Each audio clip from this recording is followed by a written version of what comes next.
Assalamualaikum warahmatullahi wabarakatuh, sahabat muslimah. Jumpa lagi di rubrik seputar Megapolitan.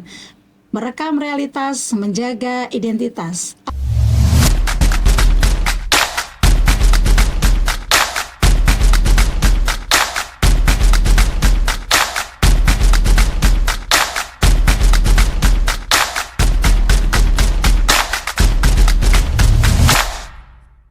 Apa kabar sahabat muslimah hari ini? Semoga sahabat muslimah dan keluarganya senantiasa dalam keadaan sehat walafiat dan bahagia selalu. Kali ini kita akan membahas realita yang sedang ramai dibicarakan, terutama di kalangan ibu-ibu. Baru-baru ini, Putra Mahkota Dubai, Syekh Hamdan, mengumumkan bahwa istilah housewife atau ibu rumah tangga diganti dengan generation shaper, pembentuk generasi. Dan ini bukan sekedar wacana, tetapi sudah dicantumkan di dokumen-dokumen resmi Dubai. Nah, untuk membahas realita ini, kita akan berbincang dengan Ibu Cindy.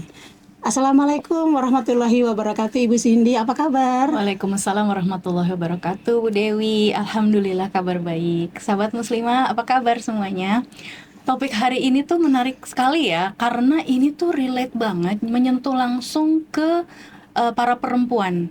Ya karena ini kita bicara tentang bagaimana peran perempuan, terutama nih buat para perempuan yang selama ini merasa perannya itu cuma ibu rumah tangga. Nah, itu dia tuh Bu Cindy. Kata cuma itu kadang-kadang kan membuat kita gemes gitu ya. Nah, tapi saya juga penasaran nih Bu Cindy. Sebenarnya apa sih pandangan awal Bu Cindy terkait dengan langkah dari Syekh Hamdan ini? Ya, jadi gini ya Bu Dewi ya, jujur nih. Pertama, saya ingin kasih apresiasi dulu. Ya, karena ini memang langkah yang patut diapresiasi. Sebab kenapa selama ini di dalam sistem kapitalisme sekuler itu tuh ada semacam hierarki nilai yang tersembunyi. Nah, jadi pekerjaan itu baru dianggap berharga apabila dia itu menghasilkan uang. Nah, sementara pekerjaan ibu rumah tangga yang memang notabene nggak digaji itu sering dianggap nggak produktif, bahkan dianggap pengangguran. Nah, bener juga nih Bu Cindy. Padahal ibu rumah tangga itu kerjanya dari subuh sampai malam kan Bu Cindy? Iya, betul banget Bu Dewi. Nah, jadi ketika seorang pemimpin negara nih secara resmi bilang pekerjaan atau perannya perempuan itu bukan cuma ngurus rumah loh, tapi dia itu membentuk generasi. Nah, ini kan luar biasa ya, semacam pengakuan ulang kepada fitrah keibuan yang memang selama ini tuh sudah didiskon maknanya oleh sistem kapitalisme sekuler. Jadi dari sisi ini saya salut sih, ini bentuk memuliakan perempuan yang patut diapresiasi. Nah, menarik nih Bu Cindy. Karena jujur saja nih ya, saya tuh langsung mikir gitu. Kayaknya istilah penerus generasi itu atau pembentuk generasi itu sudah familiar gitu, terutama di kajian-kajian Islam gitu ya Bu Cindy ya. Nah, betul banget Bu Dewi. Jadi justru ini yang menarik nih ya. Karena konsep pembentuk generasi itu sebenarnya bukan hal baru ya sahabat muslimah. Jadi Islam itu sebenarnya sudah punya istilah tentang hal ini sejak dulu. Jauh sebelum Dubai itu membuat pengumuman ini. Wah, istilahnya apa ya Bu Cindy itu ya? Jadi ada dua istilah nih Ya. Bu Dewi ya, saling melengkapi. Pertama, ummu warabbatul bait. Nah, ini artinya ibu dan pengatur rumah tangga. Ini menunjukkan kepada perannya seorang ibu atau perempuan di rumahnya sebagai manajer. Jadi pengatur ekonomi rumah tangga, pengatur pendidikan anaknya di rumah, pengatur ritme keluarga di rumah.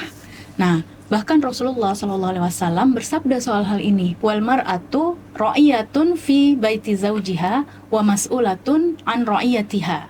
Perempuan itu adalah pemimpin di rumah suaminya. Nah, dan ia bertanggung jawab atas kepemimpinannya. Ini adalah hadis riwayat Bukhari dan Muslim. Oh, jadi ini hadis yang sama dengan konsep ro'in yang kita biasa bahas untuk negara ya Bu Cindy ya. Betul. Jadi seorang ibu itu juga mempunyai kedudukan sebagai ro'in dalam level rumah tangga gitu ya Bu Cindy betul ya. Bu Dewi. Tuh ya, lalu istilah yang kedua, ummu ajal, yaitu ibu generasi. Nah, jadi ini menunjukkan apa perannya perempuan atau ibu itu bukan hanya sekedar ibu biologis yang melahirkan, menyusui ya, tapi juga dia ibu ideologis, yaitu apa, dia membentuk cara berpikir, akidah gitu, dan karakter anak-anaknya. Nah, jadi ini ada dua lapis nih, saling melengkapi nih Bu Dewi. Ya, ibu biologis itu soal fisik ya, dia melahirkan, dia menyusui, merawat, dan ibu ideologis itu soal pemikiran ya. Jadi menanamkan nilai, visi peradaban ke anak-anaknya, bahkan tidak hanya anak-anak kandungnya sendiri. Jadi di sini semua perempuan itu bisa menjadi ummu ajal. Nah, jadi ini dua-duanya digabung gitu ya Bu Cindy ya. Yang pertama sebagai ibu pengatur rumah tangga, Robatul Bait, dan sebagai ummu ajal, yaitu ibu pembentuk pola pikir generasi. Iya, betul banget Bu Dewi. Jadi sahabat muslimah ya, peran perempuan itu dalam Islam benar-benar penting. Ya, Allah Subhanahu wa taala berfirman dalam Al-Qur'an surat Ar-Rum ayat 21 dan An-Nahl ayat 72 ya, nanti bisa dicek langsung ya bunyi ayatnya. Intinya adalah di sini Allah berfirman bahwa Allah itu menciptakan istri supaya laki-laki atau para suami itu merasa tenang. Kemudian dari istri itu Allah menciptakan keturunan, Allah berikan keturunan. Jadi di sini menunjukkan peran perempuan itu sebagai istri dan sebagai ibu. Ya. Nah, jadi ada satu hal lagi yang menarik nih Bu Dewi. Kan saya sempet ya ngecek berita aslinya langsung Ya. dari media Dubai nih, karena saya penasaran apa sih sebenarnya yang diganti oleh Ya. Syekh Hamdan gitu ya. Ternyata istilah yang diganti Syekh Hamdan itu istilahnya adalah Robatu Manzil. Nah, padahal ini ingat nggak kata robah yang sama tadi ya, Ya. Robatul Bait. Nah, ini jadi sama sebenarnya Robatu Manzil itu dengan Robatul Bait. Tunggu. Jadi istilah yang mau dihilangkan itu sebenarnya sudah ada atau konsepnya sama dalam Islam yang memang tadi kita bahas ya Bu Cindy ya? Iya, betul. Jadi ini ironisnya begini ya Bu ya. Jadi Robatul Bait atau artinya tuh kurang lebih sama dengan Robatul Manzil tadi ya. Itu adalah sebenarnya istilah Arab klasik yang sudah lama dipakai berabad-abad dalam Islam, dan itu punya makna yang sangat mulia, yaitu sebagai apa, pengatur rumah tangga. Nah, tapi selama ini dalam sistem kapitalisme sekuler, makna mulia ini didiskon, jadi seolah-olah tuh berkesannya pasif, nggak produktif gitu ya. Ini memang sama seperti yang terjadi pada kata housewife di barat gitu. Nah, sekarang istilah Robatul Manzil atau Robatul Bait ini diganti dengan istilah baru ya, di sana namanya Soniah Jil atau pembentuk generasi tadi. Nah, padahal makna aslinya itu dari awal udah ada dalam Islam, yaitu ummu ajal tadi ya, berdampingan dengan ummu wa Robatul Bait. Jadi kalau Syekh Hamdan bilang generation shaper, itu sebenarnya cuman menerjemahkan ulang saja dari sebuah istilah yang sudah ada lebih dari 14 abad dalam Islam. Bedanya dalam Islam ya, konsep ini tidak berdiri sendiri Bu Dewi. Itu ada jaminannya, yaitu pertama apa? Ada konsep namanya kewajiban nafkah dari suami, kemudian ada perlindungan negara, dan ada penghormatan sosial gitu. Jadi bukan cuma sekedar nama.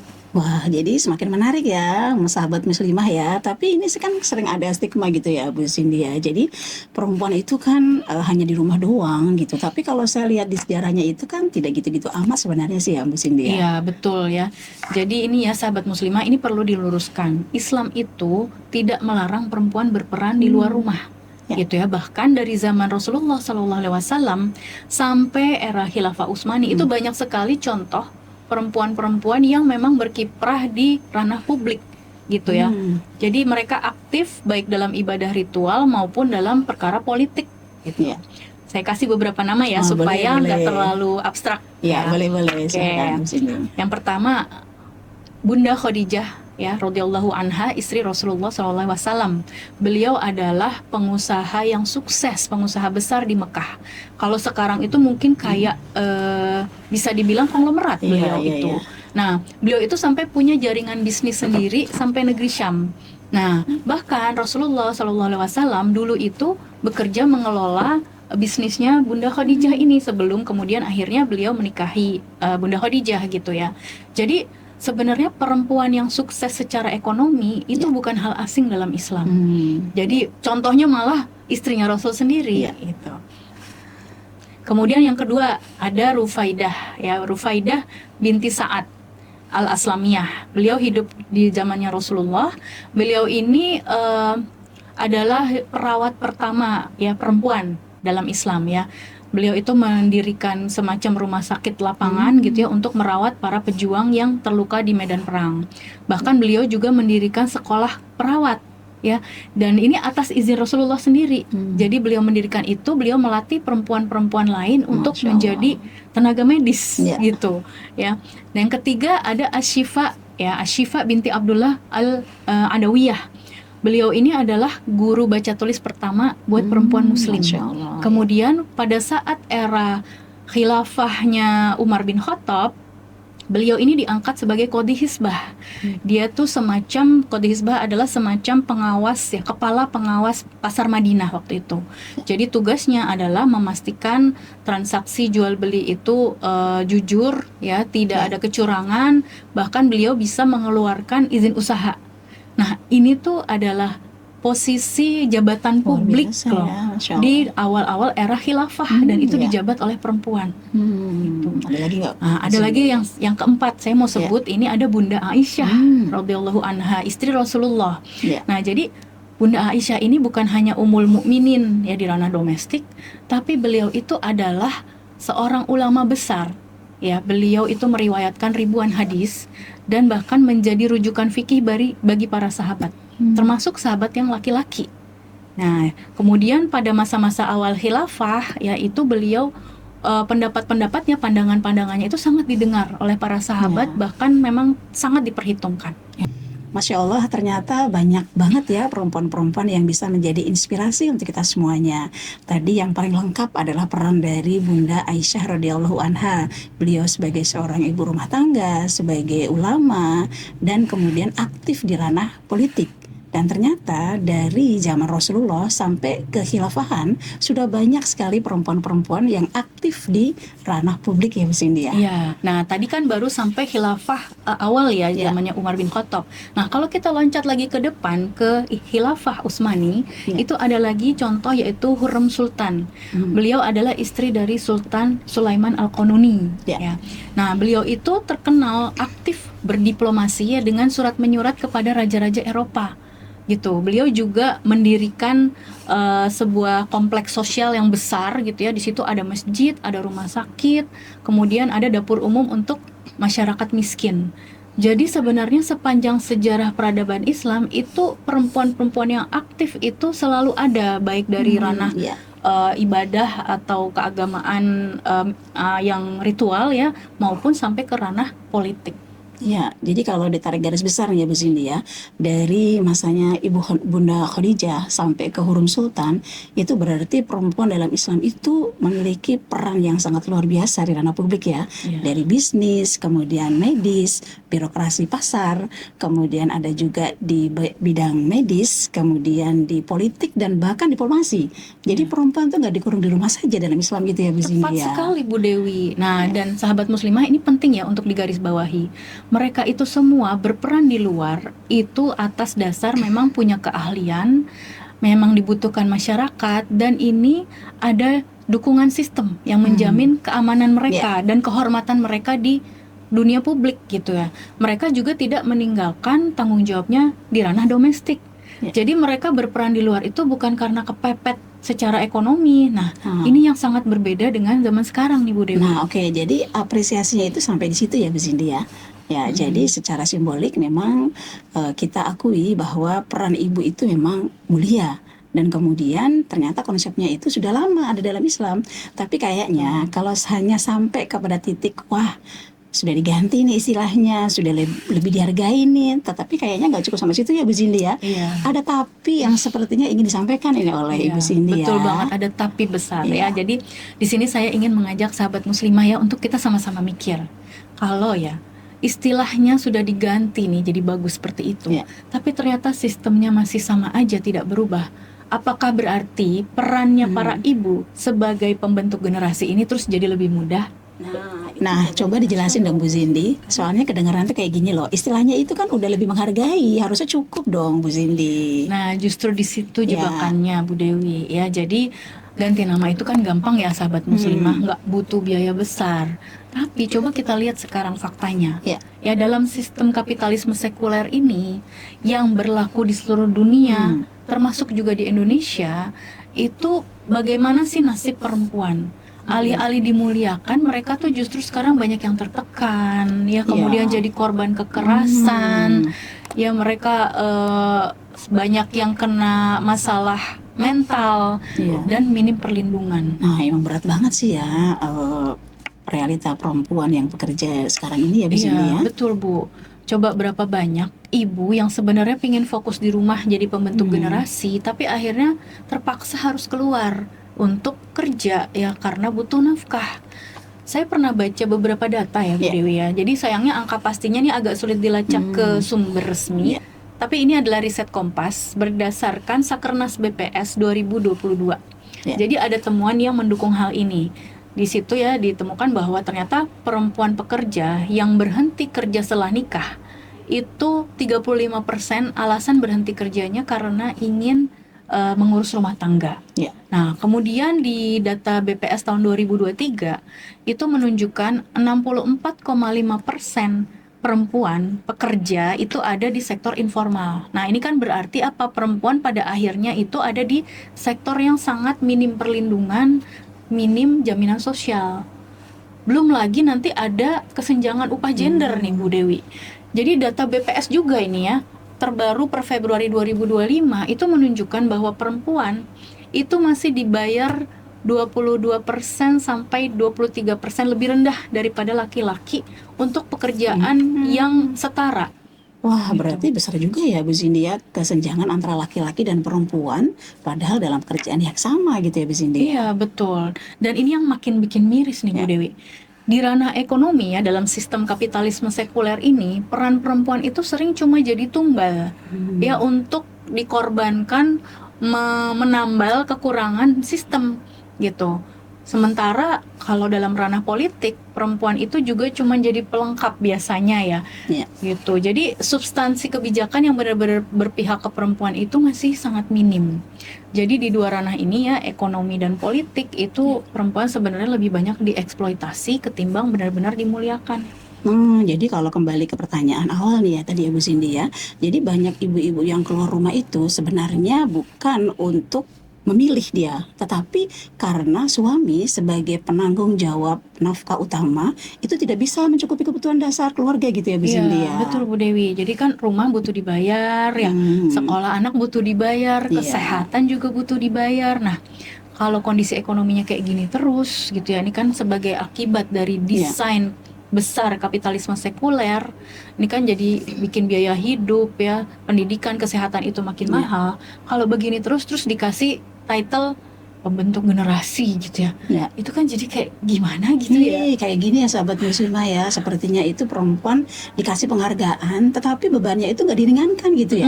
Ya pas banget seperti itu ya. Jadi ibaratnya nih kita muji orang ya, wah kamu hebat ya bisa lari maraton sambil bawa beban 20 kilo. Tapi kita tuh nggak nanya, lah kenapa dia harus bawa beban itu? Siapa sih yang naruh beban itu? Gitu. Analoginya itu nampol banget ya Bu Cindy ya. Jadi menurut Bu Cindy, akar masalahnya itu bukan dari sisi penghargaan ataupun istilah saja, tetapi ini lebih kepada sistem sekulerisme kapitalisme yang membuat keluarga itu, terutama ibu-ibu tuh kepepet secara ekonomi gitu ya Bu Cindy Iya, ya. betul Bu Dewi. Ya, dan ini juga bukan cuma soal gaji suami jadi ya Bu ya.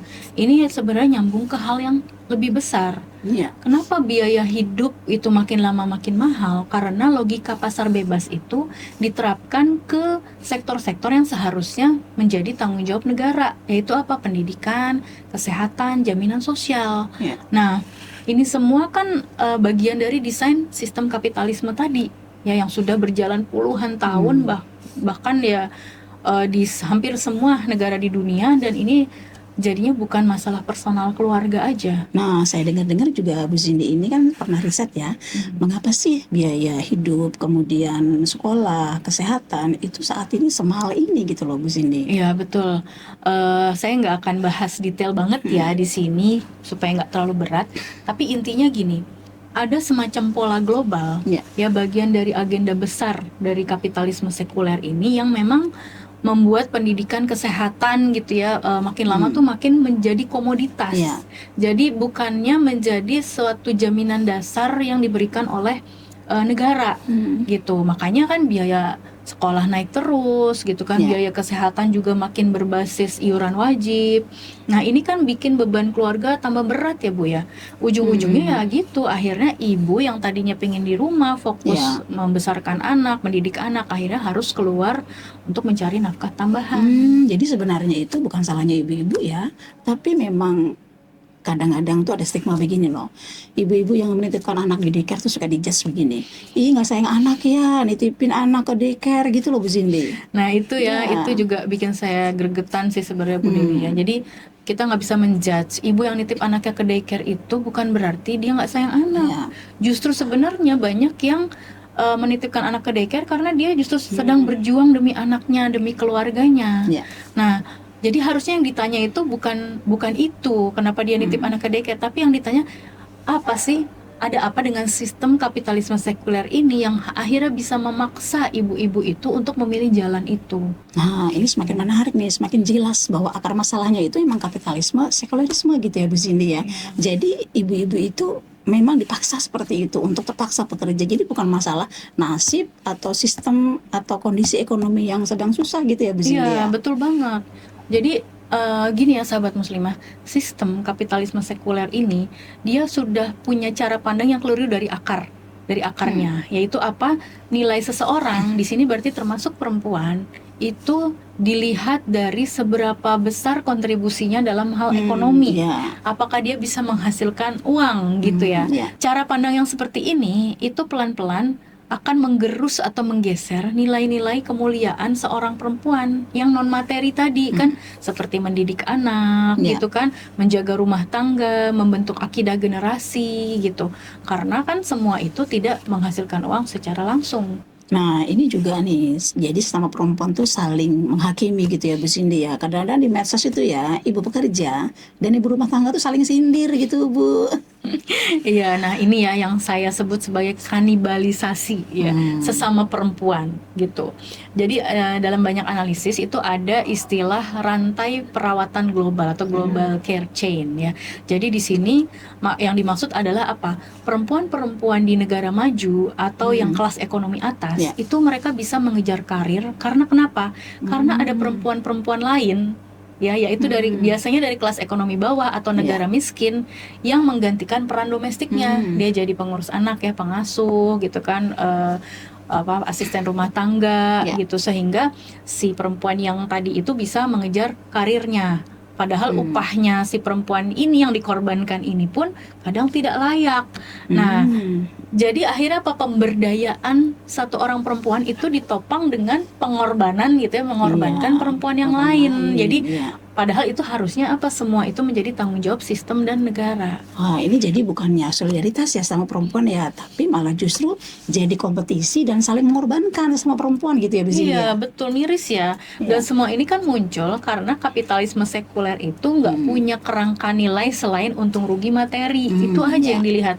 Beda sekali dengan cara pandang Islam. Islam itu memuliakan peran perempuan baik di ranah domestik maupun publik itu dengan nilainya sendiri. Jadi nggak perlu dibuktikan dengan nilai materi. Nah, ini semakin menarik nih sahabat muslimah. Jadi kalau dalam Islam tuh bagaimana sudut pandangnya nih Bu Cindy? Karena kan kalau kita lihat ada persepsi juga nih, Islam tuh kolot, perempuan tuh di rumah aja, itu tuh yang menjadi persepsi sekarang ini nih Bu Cindy. Ya, nah itu ya yang tadi kita bahas ya sahabat muslimah. Kita sudah beri contoh ya tadi ya para perempuan sepanjang sejarah Islam gitu ya. Islam tidak melarang perempuan berperan di ranah publik, tapi Islam itu melarang negara memaksa perempuan untuk bekerja keluar rumah demi untuk bertahan hidup. Nah, ini nih bedanya di mana nih, menarik nih Bu Cindy, antara boleh bekerja dengan tidak boleh dipaksa kerja. Nah, bedanya mana tuh Bu Cindy? Agak ini ya, susah ini ya. Jadi gini, dalam Islam itu kan ada konsep kewajiban nafkah ya Bu Dewi ya. Jadi yang wajib menafkahi keluarga itu adalah suami. Nah, kalau suami itu misalnya tidak mampu nih menafkahi keluarga, maka negara itulah yang punya tanggung jawab untuk memastikan keluarga itu tetap terpenuhi kebutuhan dasarnya gitu. Nah, di sini ada hadis ya yang saya pegang banget nih soal ini. Rasulullah SAW bersabda, "Kullukum ra'in wa kullukum mas'ulun an ra'iyatih."